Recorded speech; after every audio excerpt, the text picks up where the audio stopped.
Ickenham Hall, one of the stately homes of England. The present Earl of Ickenham, a man of varied interests, annually emerges from his country retreat and journeys to London, there to engage in enterprises of one kind or another.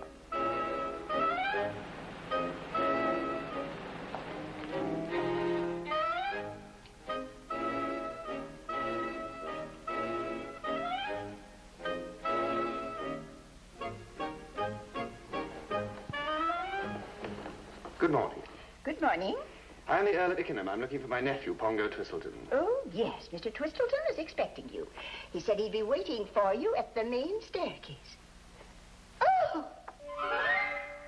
Thank you, madam.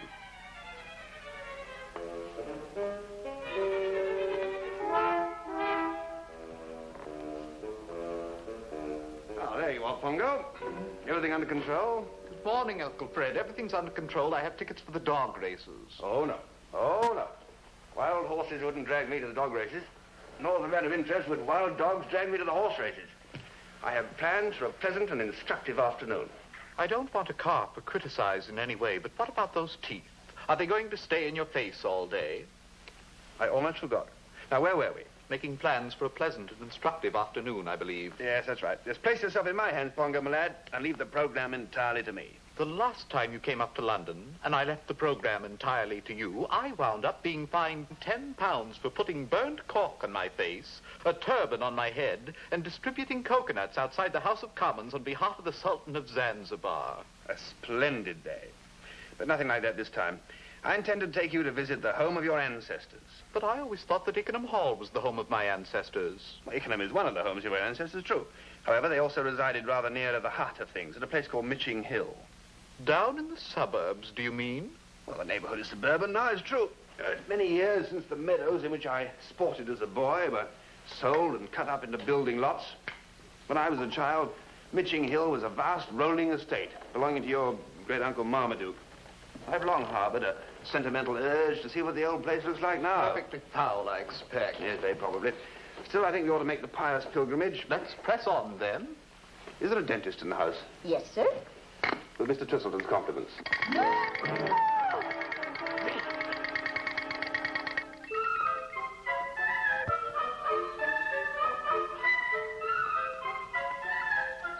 Just over there was where I plugged the gardener in his seat with my bow and arrow. And over there I was sick after smoking my first cigar. And just over the... Oh, blast, it's beginning to rain. Hooray! Pongo! Come to heel.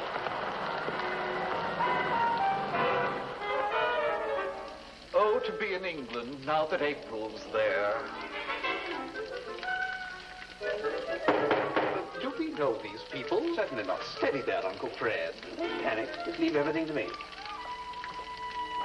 Good afternoon. Afternoon. Is this the Cedars? This is the Cedars. Are the old folks at home? There's nobody at home. I'm the Daily. Hello? I've come to clip the parrot's toenails. And this is my assistant, Mr. Walkinshaw, who administers the anesthetic. To work, Walkinshaw. Are you from the bird shop? Happy guess. Well, they never said you were coming. Well, they keep things from you, do they? Most reprehensible. And how is our feathered friend today? Well, I suppose it's all right, but I was just leaving. Off you go. We'll leave the place in good order. Good day. Shut up, you rude thing. If you ask me, somebody ought to clip its wings for good, if you know what I mean. Huh. Not, I take it, a true bird lover. Well, here we are. Snug and cozy instead of catching our deaths of cold outside. You won't go far wrong if you just leave things to me. But dash it all, we can't stay here. Why not? Do you expect me to go outside in that rain? Is that abnormal? I mean, it's not an atomic shower, it's just water. Obviously, you're not aware of the grave issues involved. Shortly before I left home this morning, I had a serious disagreement with your Aunt Jane. She said that the weather was treacherous and requested me to wear my woolly muffler. I replied that the weather was not treacherous and that I hadn't the faintest intention of wearing my woolly muffler. Finally, by the exercise of an iron will, I won my point. I left home with no woolly muffler. Now, my dear boy, I ask you to envisage what would happen if I return home with a cold in the head. And the next time I come to London will be complete with a liver pad and respirator. Nope, I shall remain here, happily toasting my toes in front of this really excellent fire. I had no idea that these gas contraptions put out such a heat. I feel all of a glow. So am I. Suppose the blighter who owns this ghastly place comes back. Try that one over on your pianola. There. Don't say there like that. It's the sort of noise your Aunt Jane makes. What are we going to do? Well, don't run around like a decapitated chicken. I see no cause for alarm. Obviously, this is some casual caller. If it was the owner of the house, he'd use his key. Go and see who it is. It's a pink chap. How pink? Pretty pink. Obviously, it's not the owner of this house. Chaps who own houses like this are not pink chaps, they're pale green chaps. Comes from working in offices and things like that. Go and see what he wants. You go and see what he wants. We'll both go and see what he wants.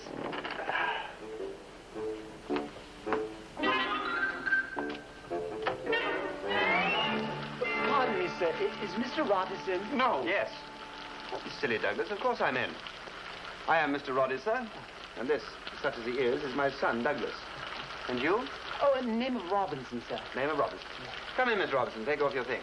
Thank Douglas, desertion is punishable by death. Close the door. It's drafty. Allow me to take your hat. Oh, thank you. Beautiful clock, this. Douglas won it in the 100 yards dash. In the police sports. Douglas, park the Parker. Do sit down. What can we do for you? Is Julia here? Is she, Douglas? No. No. Well, she wired me she was coming here today. Splendid. Then we shall have a fourth for bridge. I don't suppose you ever met Julia. A bit of trouble in the family, she gave me to understand. Oh, that is often the way. But the Julia I mean is your niece, Julia Ptarmigan. Or rather, your wife's niece, Julia Ptarmigan. Any niece of my wife's is a niece of mine. We share and share alike. Julia and I want to get married. Oh, go right ahead. What's to stop you? They won't let us. Who's they? Oh, mother and father, and Uncle Charlie Ptarmigan, and Uncle Henry Ptarmigan, and all the rest. They don't think I'm good enough. I'm told that the morality of the modern young man is notoriously lax. Oh, no. Not class enough, I mean. Oh, they're a haughty lot, those Ptarmigans. Only earls have a right to be haughty. Are they earls? No, they aren't. Besides, we had words, me and her father. One thing led to another, and in the end I called him a blistering old... Oh, they're coming through the gate. Who's they? Julia and her mother and father. I didn't know they were all coming. What do they look like, Douglas? Fierce. How fierce? Pretty fierce. I take it you don't want to meet them. Oh, no, I don't. Well, you better take cover then, Mr. Robinson. Use some initiative. Oh.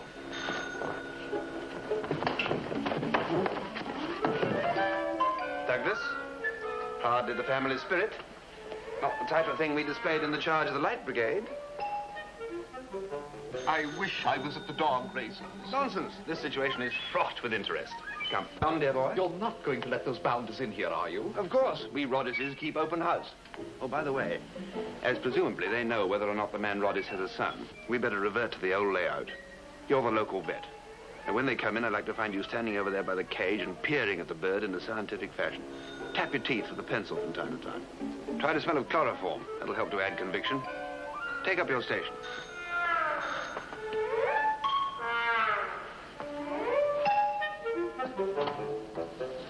Welcome to the Cedars.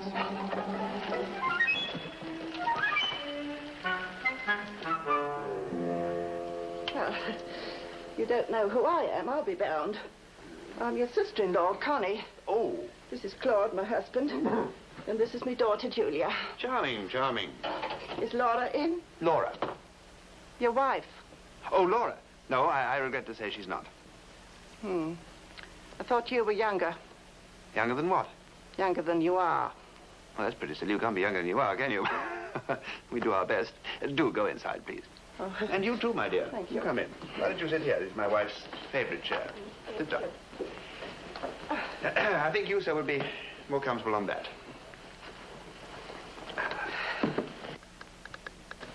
What's that? That? Ah, that is the local vet, ministering to my parrot. I can't talk in front of him. Oh, he won't hear a word.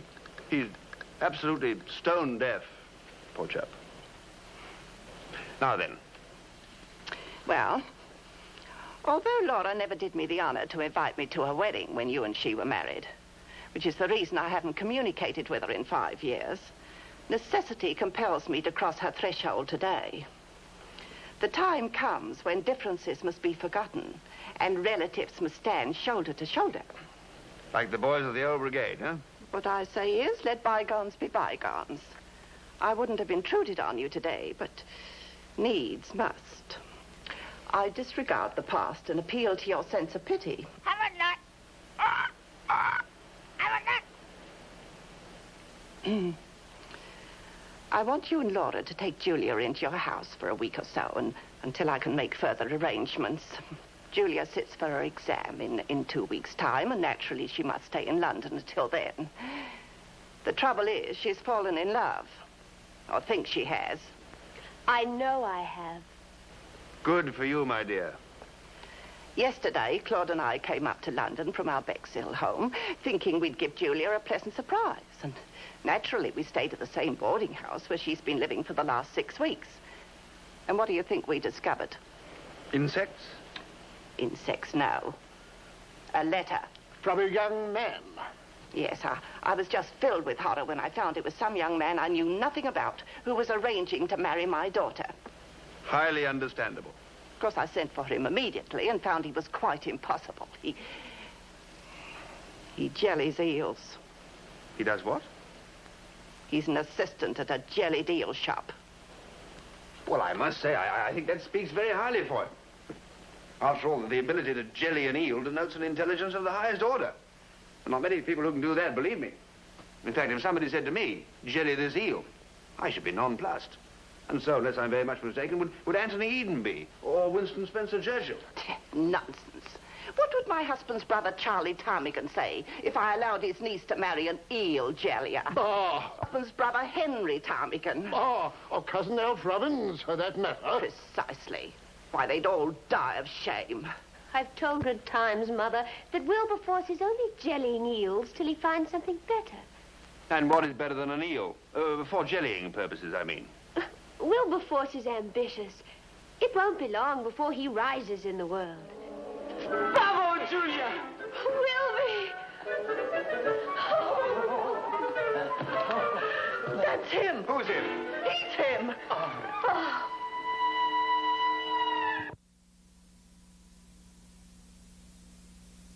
Oh, Julia. Oh, Wilby.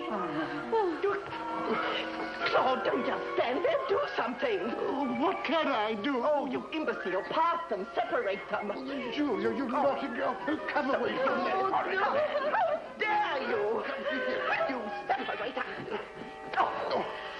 Julia Ptarmigan, I'm ashamed of you. So am I. I blush for you. Me too. Hugging and kissing a man who called your father a perishing old bottlenose. Just a moment. Before we go any further, I think we ought to clear up that point. If he called you a perishing old bottlenose, we have to decide whether or not you are. And I must confess, from where I stand... Wilberforce will apologize. Oh, certainly I'll apologize. Well, it isn't fair to hold a remark passed in the heat of the moment against a chap. Mr. Robinson, you know perfectly well that whatever you say makes no difference at all. If you'd been listening to what I was saying, you'd understand. I know. Uncle Charlie Ptarmigan and Uncle Henry Ptarmigan and Cousin Alf Robbins and all that. Pack of snobs. What? Think themselves everybody just because they got money. Well, what I like to know is how they got it. Oh, and what do you mean by that? Of course, he's quite right, Connie, you know. You can't get away from that. What? I was just wondering if perhaps you'd forgotten just exactly how Charlie Ptarmigan did make his pile. What are you talking about? Oh, I know it's painful. I know we don't discuss this as a rule. But you must admit, Connie, that lending money at 250% is just not done in the best circles. And if I remember correctly, the judge said as much at the trial. Well. I never knew Uncle Charlie'd been in court. Oh, you kept it from the child, did you? Quite right, quite right. It's a lie. A dastardly lie. And what about Henry Ptarmigan when he had that spot of bother? When it was touch and go whether or not they sent him to the cooler? I ask you, Connie, was it right for a man in Henry's position of trust to sneak £50 from the till in order to put it on a 100-to-1 shot in the Grand National? Not quite playing the game, you know, Connie. Not quite cricket. And what about cousin Alfred Robbins? Oh. There's not a word of truth in it, not a single word. I think you've gone mad. Have it your own way, Connie. The only point I'm trying to make is this, that although the jury were probably within their rights on the evidence given to give Alf the benefit of the doubt when he was charged with smuggling you-know-what, everybody else knew that he'd been doing it for years, mark you. If a man can smuggle you-know-what and get away with it, more power to them, say I. The only point I'm trying to make is this, that we're not exactly a family that can afford to put on the dog and sneer at honest suitors for our daughter's hands. In fact, I would go as far as to say that we are extremely lucky to be able to marry even into eel-jellying circles. So do I. Surely you don't believe what this man's saying? I believe every word. So do I. Well, goodness knows I never liked Laura, but I would never have wished her a husband like you. Husband? Connie, dear, what makes you think that Laura and I are married?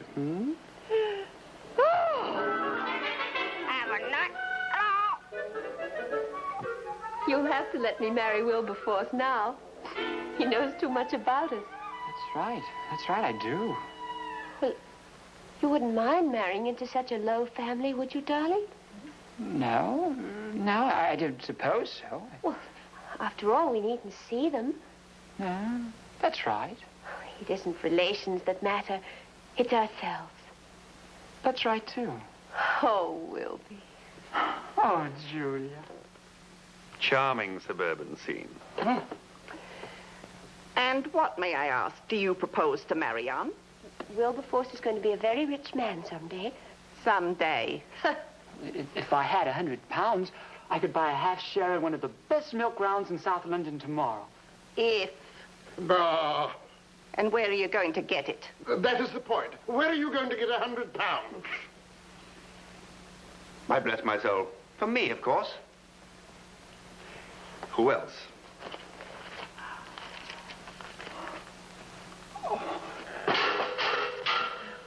I think the vet wishes to speak to me. I thought you said that chap was your son. My dear boy, if I had a son, he would not look like a cross between 2 pounds of cold halibut and an explosion in an umbrella factory. That is the local veterinary surgeon. I might have said that I looked upon him as a son. Perhaps that's what confused you. Yes, vet? I thought you said he was deaf. He is deaf. Deaf as a plank.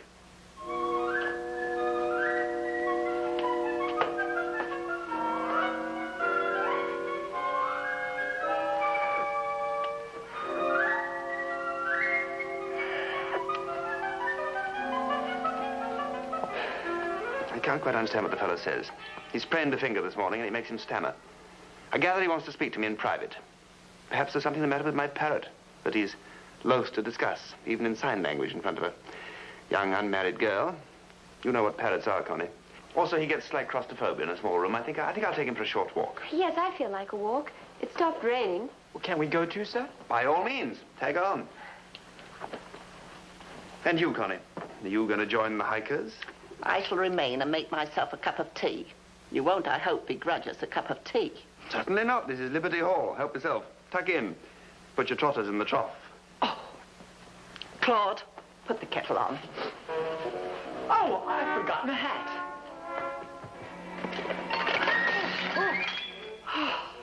Congratulations. Oh, I am terribly sorry. Don't give it a thought. It was a thing of undiluted horror anyway. Don't bother to pick up the pieces now, Connie. Tea first.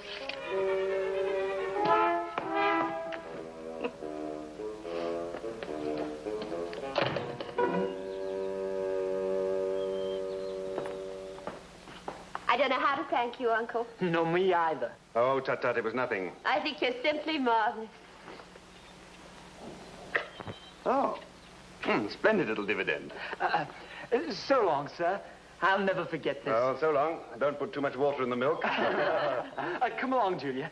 Bye-bye. Charming. Charming child. Now, if I may speak, where did you get all that money? A good question. Where did I get it? Your Aunt Jane gave it to me. To pay some bills with, I rather fancy.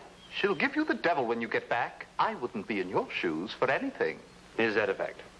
When Aunt Jane finds out that you slipped her entire roll to a girl, an extremely pretty girl who looked like something out of the beauty chorus of the better sort, I should think she would pluck down one of the ancestral battle axes and strike you on the mazzard. Have no anxiety, my dear boy. It's like your kind self to worry about me, but have no anxiety. I shall tell her that I gave the money to you for the purpose of buying back some rather compromising letters, which in a moment of zeal you wrote to a Peruvian striptease artist. She can hardly blame me for rescuing her well-loved nephew from the clutches of such an adventuress. It may well be that she will be slightly vexed with you for a while, and you will have to allow a certain amount of time to elapse before you come down to Ickenham Hall again. Luckily, I shan't require you till the ratting season opens. Excuse me, sir. Are you Mr. Roddis of the Cedars? That's me, Roddis of the Cedars. I am Mr. J.G. Bulstrode from Shangri-La, just down the road. This is my sister's husband's rather backward brother, Percy Frensham. He's in the lard and imported butter business. Pleased to meet you, Mr. Frensham. How's the lard and imported butter business? Brisk, thank you. Dashed brisk. Mr. Roddis, I haven't had the pleasure of making your acquaintance, but I think it only neighborly to tell you that a short while ago, the sound of breaking glass surprised me, and I found two suspicious-looking characters had broken into your house. Into my house? I think they must have got in through the back. If you look through that window, you'll be able to see them.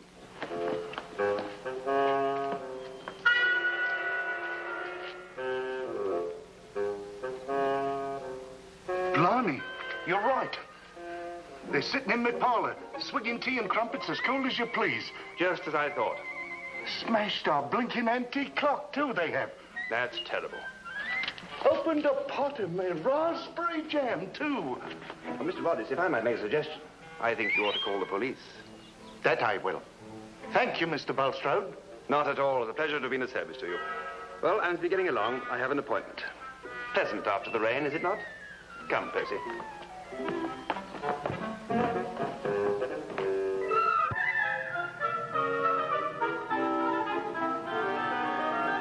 The question now is, what next? You're not going to get me into that little club on the riverbank again. No. You remember what happened the last time? Yes. I still think a more intelligent magistrate would have been content with a mere reprimand, however. And I won't. No, not that. Still, having successfully concluded the afternoon's operations, I think we should look around for new worlds to conquer. New worlds to conquer? In all honesty, doesn't your conscience ever trouble you? I don't know what you're talking about. In one short afternoon, you have created such chaos, havoc, and general disaster in this small community as has not been seen since the Black Plague. Pongo, I'm afraid that you are the victim of faulty thinking. And I believe you would do better to absorb a little of my wholesome philosophy. Wholesome philosophy? I wish you wouldn't repeat everything I say. It's really very irritating. Wholesome philosophy. On these infrequent visits of mine to the metropolis, I make it my aim, whenever possible, to spread sweetness and light. I look about me, even in a foul hole like Mitching Hill, and I ask myself, how can I make this foul hole a better and a happier foul hole than when I found it? If I see the opportunity, I grab it. Now, I think we've done our good deed for the afternoon, and we should now rough out some sketchy plans for the evening. Oh, here comes our omnibus now. I wonder if the old Leicester Grill is still in operation. If it is, we might drop in there for a while. Must be fully 25 years since I was thrown out of the old Leicester Grill.